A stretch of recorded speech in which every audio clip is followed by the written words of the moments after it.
Praise the lord. ప్రభువైన యేసుక్రీస్తు నామంలో మీకందరికీ కూడా శుభములు. ఈ నూతన దినంలో మనము ఈ పరిశుద్ధ వారంలో జరుగుతున్న సంఘటనలను ఒకటొకటి జ్ఞాపకం చేసుకుంటున్నాము. మరి జరిగిన సంఘటనలో మనము ధ్యానిస్తూ ఉండగా దేవుడు మనకు తోడై ఉండి నడిపించునుగాక. ఈ దినము ప్రభువు తాను యెరూషలేము నుంచి తిరిగి బేతనియాకు వచ్చాడు. బేతనియా నుంచి తిరిగి యెరూషలేమునకు వెళ్తున్నాడు. ఆ యెరూషలేమునకు వెళ్తున్న సమయంలో ఆయన మధ్యలో ఒక చెట్టును చూశాడు. ఆయన ఆకలిగా ఉన్నాడు. ఆకలి వేస్తుంది కాబట్టి ఒక చెట్టు కనబడింది, అంజూరపు చెట్టు. అది అంజూరపు చెట్టును చూసినప్పుడు అందులో ఏమైనా ఫలాలు ఉన్నాయేమో అని చూద్దాం అనుకుని వెళ్ళినప్పుడు అక్కడ ఆకులు మాత్రమే ఉన్నాయి. అది అక్కడేమి పండ్లు లేవు. అయితే అది అంజూరపు పండ్లు కాసే కాలం కాదట అని మార్కు సువార్తలో వ్రాయబడింది. అయితే మరి ప్రభువు ఎందుకని దాంతో అలా మాట్లాడాడు?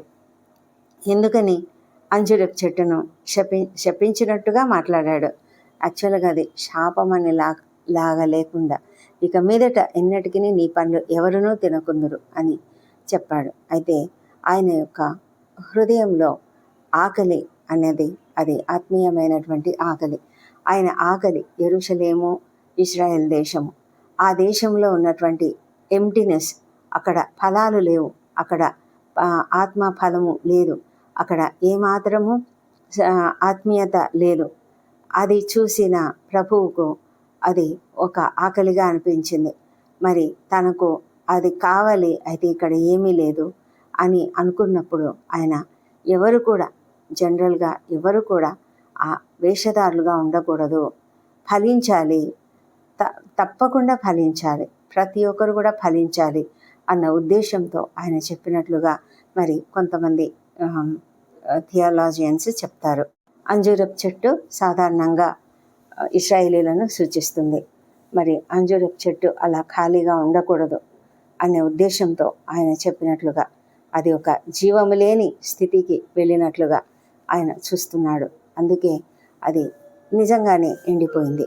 ఆయన అనేక మార్లు బోధించినప్పుడు కూడా ఆయన చెప్పిన మాట ఏంటంటే, వేషధారులారా, అయ్యో వేషధారులారా అని చెప్తూ ఉంటాడు అక్కడుండే ప్రజలు. ఎందుకంటే వాళ్ళలో ఆచారాలు ఎక్కువైనాయి, కానీ వాళ్ళలో ఏమాత్రం కూడా ఆత్మీయత అనేది లేదు, నిజమైన విశ్వాసం లేదు, నిజమైన ప్రేమ కనికరములు అనేవి లేకుండా మరి దేవునిని సరిగా అర్థం చేసుకోలేని స్థితులలో కేవలము మతపరమైనటువంటి ఆచారాలే వాళ్ళు కలిగి ఉన్నారు. కానీ ఏమాత్రము కూడా మరి దేవుని యందు ఆసక్తి, మరి బీదల పట్ల కనికరము ఇవన్నీ కూడా లేవు. కనుక మనమంతా కూడా ఎలా ఉండాలి అంటే, మనము నిజమైన భక్తి విశ్వాసములు కలిగి ఉండాలి. కేవలం ఆచారాలు, ఆచారబద్ధమైనటువంటి ఆరాధన కాదు, నిజమైన ఆరాధన కలిగి ఉండాలి అని మనము ఈ వారంలో మరి ప్రభువు మనకు నేర్పిస్తూ ఉన్నాడు. అలాగే ఇక ఆయన యెరూషలేముకు వెళ్ళాడు. అక్కడ దేవాలయంలో క్రయ విక్రయములు చేస్తున్న వాళ్ళని వెళ్ళగొట్టాడు. అందరిని వారి రూకలు మార్చి, వారి బల్లలు, గువ్వలము, వారి పీటలు అన్నిటిని కూడా పడద్రోసి ఆయన చాలా కోపపడ్డాడు. నా మందిరము సమస్తమైన అన్యజనులకు ప్రార్థన మందిరం అనబడును అని రాయబడలేదా? అయితే మీరు దానిని దొంగల గుహగా చేశారు అని వాళ్ళనంతా కూడా కోపపడి అక్కడ ఉన్న ఆ వ్యాపారస్తులందరినీ తరిమివేసి ఆ విధంగా క్లీన్ చేసినాడనమాట. యెరూషలేము దేవాలయంను శుభ్రపరిచాడు ఆయన. ఆ తర్వాత ఆయన తిరిగి బేతనియాకు వెళ్తూ ఉన్నప్పుడు దారిలో వీళ్ళు చూస్తే ఆ అంజూరపు చెట్టు ఎండిపోయింది. ఎండిపోయిన ఆ చెట్టును చూసినప్పుడు శిష్యులు గుర్తు చేశారు, ప్రభువా, ఇదిగో బోధకుడా, ఇదిగో నీవు శపించిన అంజూరపు చెట్టు ఎండిపోయింది అని చెప్పినప్పుడు దేవుడు వారికి ఒక విశ్వాస పాఠము నేర్పిస్తూ ఉన్నాడు. అది ఏమిటంటే, ఆయన చెప్పింది, మీరు దేవుని యందు విశ్వాసం ఉంచుడి అని చెప్తున్నాడు. మనం ఎప్పుడైతే విశ్వాసం ఉంచుతామో మనం పూర్తిగా ఆయన పైన ఆధారపడతామన్నమాట. నిజంగా విశ్వాసము అంటే నిజమైన ఆరాధన. మనము నిజంగా దేవుణ్ణి ఆరాధించినట్లయితే నిజంగా ఆయన పైన విశ్వాసం ఉంచుతాం. విశ్వాసం లేకుండా ఎవరు కూడా దేవునికి ఇష్టలై ఉండడం అసాధ్యం. ఎప్పుడైతే విశ్వాసం కలిగి ఉంటామో ఆయన మనకి ఏ వాగ్దానం చేసినా ఆ వాగ్దానం తప్పక నెరవేరుతుంది అని మనం నమ్ముతాము. నమ్మి అది నెరవేరిందని కూడా నమ్మాలి. మరి ఇక్కడ ప్రభు అదే చెప్తున్నాడు, మీరు విశ్వాసం ఉంచండి. మీరు విశ్వాసం ఉంచి నీవు ఒక కొండను చూసి నీవు ఎత్తబడి సముద్రంలో పడవేయబడమని చెప్పి తన మనస్సులో సందేహింపకూడదు. మనం ఎప్పుడైతే సందేహిస్తామో అప్పుడు మనం దేవుణ్ణి నమ్మలేదని అర్థం. మన జీవితాలలో చాలాసార్లు అలాగే చేస్తూ ఉంటాం కదా. చాలాసార్లు మనము చాలా నమ్మినట్లే ఉంటాం, కానీ విశ్వాసం అనేది రాదు. అయితే మనం విశ్వాసంతో కొండను చూసి నువ్వు ఎత్తబడి సముద్రంలో పడవేయబడమని చెప్పి తన మనస్సులో సందేహింపక తాను చెప్పినది జరుగునని నమ్మిన ఎడల వాడు చెప్పినది జరుగును అని చెప్తున్నాడు. అంతేకాదు, మీరు ప్రార్థన చేయనప్పుడు మీరు అడుగుచున్న వాటినెల్లను పొంది ఉన్నామని నమ్ముడి, అప్పుడు అవి మీకు కలుగును అని చెప్తున్నాడు. మరి ఈ విశ్వాసంను గురించి మనం ఆలోచిస్తే అబ్రహామును గురించే మనం ఆలోచిస్తాం కదా. మొట్టమొదటి విశ్వాస వీరుడాయన. ఆయన విశ్వాసం ఎంత గొప్పది. ఆ విశ్వాసంతో ఆయన కేవలము నువ్వు పద అని చెప్పగానే ఆయన తన ఊరిని వదిలేసి తన బంధువులను వదిలేసి కేవలము మరి దేవుడు చెప్పినటువంటి మాట యందు విశ్వాసం ఉంచి ఆయన బయలుదేరాడు. నిజానికి అబ్రహాము నిజంగా దేవునిని ఎరిగిన మనిషి అయితే కాదు కదా. వాళ్ళ యొక్క పూర్వీకులంతా కూడా అన్యులను ఆరాధించేవారు, అన్యదేవతలను. అయితే మరి అబ్రహామును దేవుడు పిలిచినప్పుడు ఆయన నమ్మాడు, ఆ దేవుణ్ణి నమ్మాడు. అయితే దేవుడిచ్చిన వాగ్దానాలను కూడా నమ్మాడు. కానీ ఆ తర్వాత మరి ఆలస్యమైనప్పుడు కొంత తను పక్కదారికి పోయినప్పటికీ కూడా ఆ తర్వాత అతనికి నిజమైన విశ్వాసం ఎప్పుడు కలిగిందంటే, ఎప్పుడైతే ఇస్మాయేలు నీ కుమారుడు కాదు, ఇస్సాకు మాత్రమే నీ కుమారుడు, శారయి వలన కలిగే సంతానమే వాగ్దాన పుత్రుడు అని చెప్పినప్పుడు అతడు అప్పుడు విశ్వసించి శారా కూడా విశ్వసించి ఆ తర్వాత వారు నమ్మారు గనుక బలం పొందుకున్నారంట. నిజానికి వాళ్ళు వృద్ధులు, వాళ్ళకి అసలు అవకాశమే లేదు, వారికి సంతానం కలిగే వీలే లేదు. కానీ దేవుడు అంత వృద్ధాప్యంలో కూడా వారికి సంతానం కలగజేయడం అనేది అది చాలా అద్భుతమైనటువంటి అద్భుతం. అది ఇంకంతే. ఆ సంఘటన జరిగినప్పుడు మరి అబ్రహాము అప్పుడు బహుశా నమ్మి ఉంటాడు. రోమీయులకు రాసిన పత్రికలో మనకు కనిపిస్తుంది కదా. అబ్రహాం అంటాడు, వాగ్దానం చేసిన వాడు నమ్మదగినవాడు, వాగ్దానం నెరవేర్చుటకు ఆయన సమర్థుడు అని ఎరిగి తాము వృద్ధాప్యంలో ఉన్నాము, మా శరీరాలు మృతతుల్యమై ఉన్నాయి, అసలు వీలు కాదు, శారా గర్భము మృతతుల్యమైంది, అస్సలు సంతానం కలగడానికి వీలు కాదు, అయినప్పటికీ కూడా నమ్మారు, విశ్వసించారు కనుక బలం పొందుకున్నారు అని అక్కడ రాయబడి ఉంటుంది. ఆ విధమైనటువంటి ఆ విశ్వాసం వల్లనే వారు ఒక కుమారుని కనగలిగారు. మరి ఆ వాగ్దాన పుత్రుణ్ణి అప్పగించమని బలి ఇవ్వమని చెప్పినప్పుడు కూడా అబ్రహాము ఏమాత్రం సంశయించలేదు. ఎందుకంటే దేవుడు వాగ్దానం ఇచ్చాడు, కుమారుడు, ఈ కుమారుడే నీకు ఆకాశంలో నక్షత్రాలలాగా లెక్కించలేనంత రీతిగా ఈ భూమి అంతా కూడా స్ప్రెడ్ అవుతారు, ఫలిస్తారు, అభివృద్ధి చెందుతారు, ఇసుక రేణువులలాగా ఉంటారు నీ సంతానం అని ఇంత చెప్పినటువంటి దేవుడు మరి ఆ కుమారుని తీసుకుంటాడా? ఎలా తీసుకుంటాడు?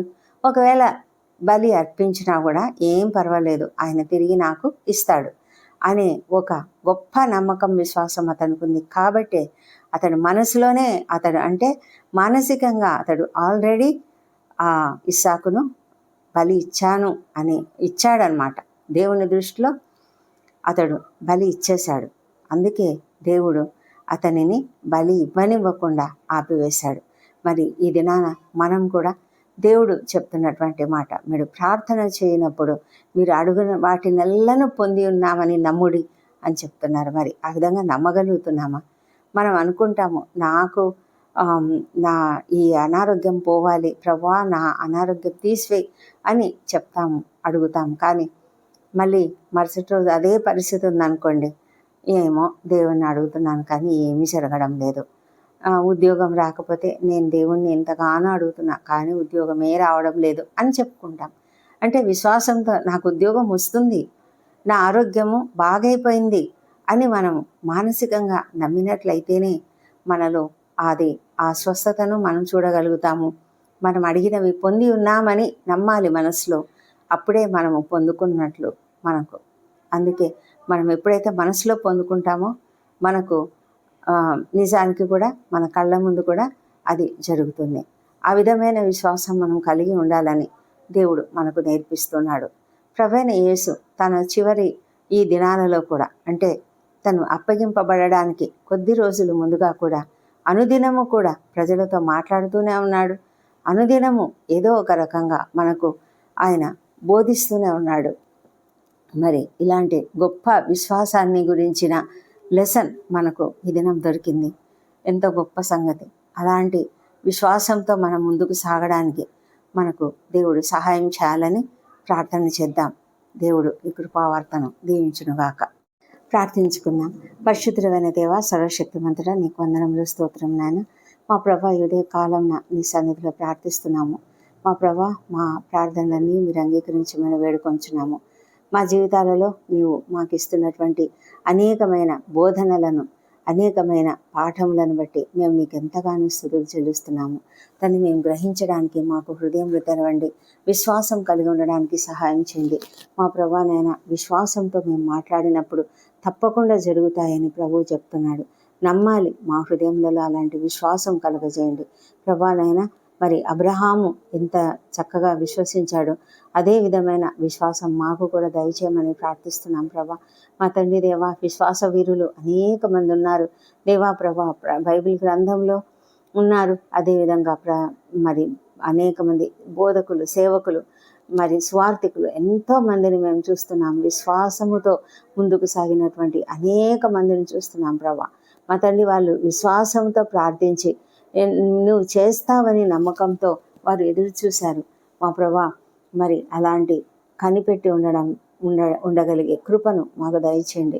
నిరీక్షణ కలిగి ఉండడానికి సహాయం చేయండి మా తండ్రి. అలాంటి గొప్ప ఆశీర్వాదం మాకు అనుగ్రహించండి. నీవే ప్రభా మాకు విశ్వాసంను కలుగజేయగలవు ప్రభా. విశ్వాసంకు కర్తవు నీవే. మరి మా తండ్రి, మాలో బలహీనతలు ఉన్నాయి. మరి ఆ బలహీనతలన్నీ తొలగించమని ప్రభా, మేము నీ అందు విశ్వాసం కలిగి జీవించడానికి మా హృదయములను మరి మీరు ప్రేరేపించమని కూడా వేడుకొంచున్నాము మా ప్రభా తండ్రి. మరి ఇదే కాలంన తిరిగి మా పనులకు మేము వెళ్తున్నాము. అదేవిధంగా ప్రభా, ఈ వారమంతా కూడా మేము నీ యొక్క శిలువ శ్రమలను కూడా ధ్యానిస్తూ ఉంటుండగా మా తండ్రి దేవా, మీరు మాతో ఉండమని మా తండ్రి. మరి ఈ వారంలో జరిగిన అనేక సంఘటనలను ప్రభువైన యేసుక్రీస్తు యొక్క జీవితంలో జరిగిన సంఘటనలన్నింటినీ కూడా మేము జ్ఞాపకం చేసుకుంటూ ధ్యానిస్తున్నాం తండ్రి. మమ్మలను దీవించండి, మమ్మల్ని నడిపించమని ప్రార్థిస్తున్నాం దయామేడ. మరి ఈ దినమంతా మా ఉద్యోగ జీవితాలలో మాకు తోడుగా ఉండండి. మాకు కావాల్సిన మంచి జ్ఞానం అనుగ్రహించండి. నీ యందు విశ్వాసం దయచేసి మేము చక్కగా పనిచేసి ఉత్తమమైన పనితీరును ప్రదర్శించి నీకు మహిమ తెచ్చే రీతిగా మమ్మల్ని ఉంచమని ప్రార్థిస్తున్నాం నాయన. మా తండ్రి దేవా, విద్యార్థులను దీవించండి. చదువుకుంటున్న విద్యార్థులు, పరీక్షలు రాస్తున్న విద్యార్థులు, రాయబోతున్న విద్యార్థులు, ఆల్రెడీ రాసి రిజల్ట్ కొరకు ఎదురు చూస్తున్న బిడ్డలు అందరినీ కూడా జ్ఞాపకం చేసుకుంటున్నాం. ప్రతి ఒక్కరికి కూడా ఉన్నతమైనటువంటి మంచి రిజల్ట్ అనుగ్రహించమని కూడా ప్రార్థిస్తున్నాం ప్రభా. మా తండ్రి దేవా, మరి ఈ దినం ఇంటర్వ్యూలకు హాజరవుతున్న వారికి తప్పకుండా విజయం అనుగ్రహించండి. నిరుద్యోగులకు ఉద్యోగాలు దయచండి తండ్రి. ఎంతోమంది ఎన్నో ప్రయత్నాలు చేస్తున్నారు. వారి ఎదుట అనేకమైన మార్గములను మీరు తెరవండి ప్రభా. మీరు అద్భుతములు చేయగలిగిన దేవుడు, ఆశ్చర్యకారం చేయగలిగిన దేవుడు మా ప్రభా. కరుణించమని ప్రార్థిస్తున్నాము మా ప్రభానైనా. మరి వారికి ఆర్థికమైన సమస్యలు లేకుండా, అప్పుల సమస్యలు లేకుండా కాపాడండి ప్రభా. ఒకవేళ అప్పుల సమస్యలు ఉన్నట్లయితే ప్రభా, నీ కృప చేత వారికి విడుదలను అనుగ్రహించమని, ఆ పరిస్థితిలో నుంచి వారికి విమోచన కలుగజేయమని ప్రార్థిస్తున్నాం ప్రభా. శాంతికరమైనటువంటి జీవితం వారికి అనుగ్రహించమని వేడుకుంటున్నాం నాయన. మా ప్రభా, వివాహ ప్రయత్నం సఫలం చేయండి. సంతానం కొరకు నీ వైపు చూస్తున్న బిడ్డను దర్శించి వారికి చక్కటి సంతానం అనుగ్రహించమని వేడుకొంచున్నాము మా తండ్రి. గర్భిణీ స్త్రీలను ఆశీర్వదించి వారికి సుఖమైన ప్రసవం అనుగ్రహించమని వేడుకొంచున్నాం తండ్రి. మా ప్రభా కుటుంబాలలో శాంతి సమాధానములు కుమ్మరించమని వేడుకుంటున్నాం నాయన. మా తండ్రి దేవా, మరి అనారోగ్యంతో బాధపడుతున్న ప్రతి ఒక్కరిని స్వస్థపరచండి.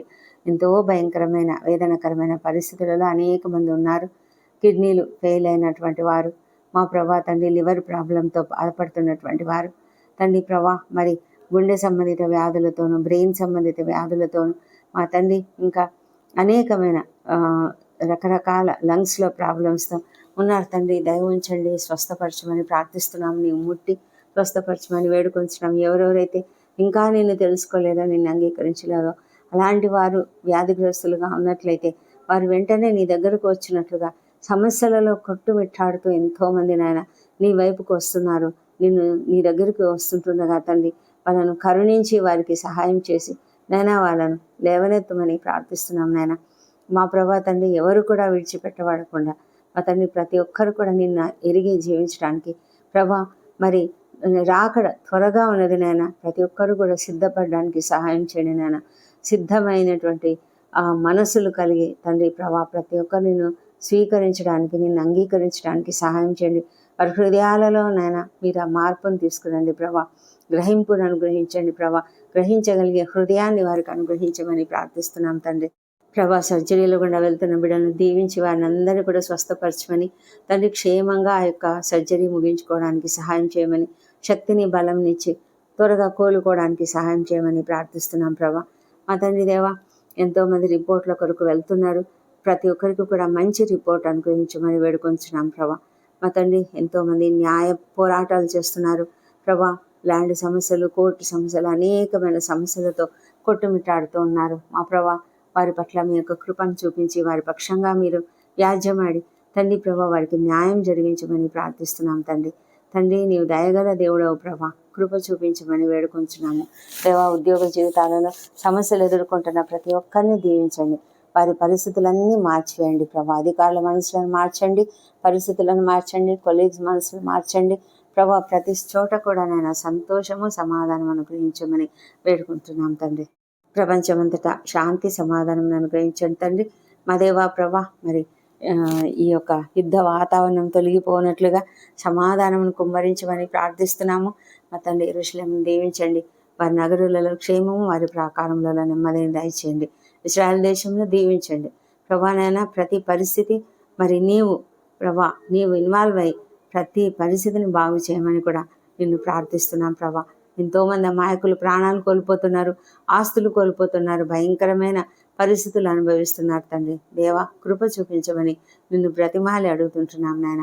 దేవా నువ్వు ఎంత గొప్ప దేవుడవు నాయన, సహాయం చేయమని ప్రార్థిస్తున్నాం ప్రభా. మా తండ్రి రాకడ చాలా దగ్గరలో ఉంటుండగా మమ్మల్ని అందరినీ సిద్ధపరచమని కూడా వేడుకుంటున్నాం ప్రభా. మా తండ్రి సేవకులను దీవించండి. వారు చేస్తున్న పరిచర్య ఎంతో అద్భుతంగా ఆశీర్వదించి తండ్రి అనేకులు నీ వైపునకు తిరుగునట్లుగా సహాయం చేయండి. మా దేశంలో దీవించండి. మా దేశంలో పరిస్థితులు మీరు చూస్తున్నారు దేవా. భయంకరమైన పరిస్థితులలో మేమున్నాము, ఎదుర్కొంటున్నాం తండ్రి. మాకు కావాల్సిన ధైర్యంను, మాకు కావాల్సిన శక్తిని అనుగ్రహించండి. అపవాదం ఎదిరించుటకు మరి ప్రభా వాడు పారిపోయేలాగా చేయడానికి సహాయం చేయండి. మా ప్రభా తండ్రి అధికారులను, ఉద్యోగులను దీవించి ప్రతి ఒక్కరు కూడా న్యాయంగా, నీతిగా పనిచేయనట్లుగా సహాయం చేయమని ప్రార్థిస్తున్నాం తండ్రి. ఇది నేను బర్త్డేలు, వివాహాలను జరుపుకుంటున్న బిడ్డలను దీవించండి. గడిచిన సంవత్సరం అంతా మీరు వారికి చేసిన ప్రతి మేలును బట్టి నీ వందనములు. రాబోయే సంవత్సరంలో ఇంకనూ అధికమైన మేలులను వారికి అనుగ్రహించమని ప్రార్థిస్తున్నాం ప్రభా. దేవ వారిపై నీ ముఖకాంతిని ప్రకాశింపజేసి సంతోషము, సమాధానం అనుగ్రహించండి. దేవా మా ప్రార్థనలన్నీ మీరు అంగీకరించినందుకు నీకు వందనములు. ఈ ప్రార్థనలన్నీ మా ప్రభువును, మా ప్రియ రక్షకుడునైన యేసుక్రీస్తు నామంలో అడిగి పొంది ఉన్నామని నమ్ముతూ నీకు స్తోత్రం చెల్లిస్తున్నాం తండ్రి. Amen, amen.